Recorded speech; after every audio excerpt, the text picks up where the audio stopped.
دوستو، شعور یہ نہیں ہے کہ آپ دوسرے سیاسی مخالفین پر الزامات لگاتے پھریں،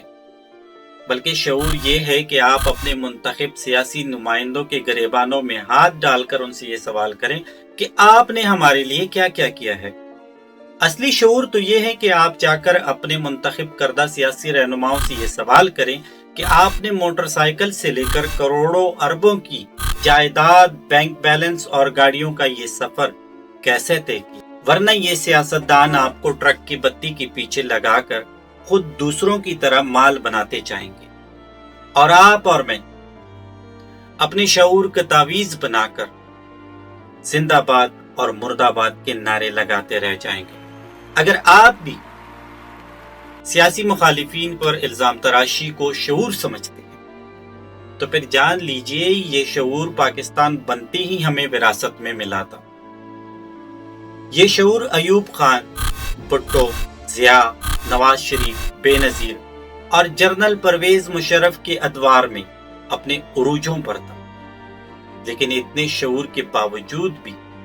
پاکستان کا بیڑا غرق ہی رہا۔ خود کو فرشتہ اور اگلے کو شیطان ثابت کرنے کی یہ ریت پاکستان میں بدقسمتی سے کبھی ختم ہی نہیں ہوئی۔ آپ اپنے نمائندوں کے پاس جا کر ان سے یہ کیوں نہیں کہتے کہ جو نااہل، غدار اور چور تھے ان کو ہم نے ووٹ کی طاقت سے ناک آؤٹ کر دیا ہے،